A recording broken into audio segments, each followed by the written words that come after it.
तो हमने इस टोटल लॉस टाटा नेक्सॉन को साइड बॉडी कटिंग करके दूसरा हिस्सा इसमें जोड़ दिया है।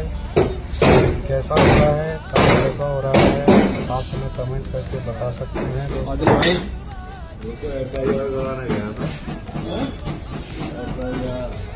इसका फाइनल रिजल्ट देखने के लिए पेज को फॉलो कर लें ताकि ये वीडियो आपको मिस ना हो।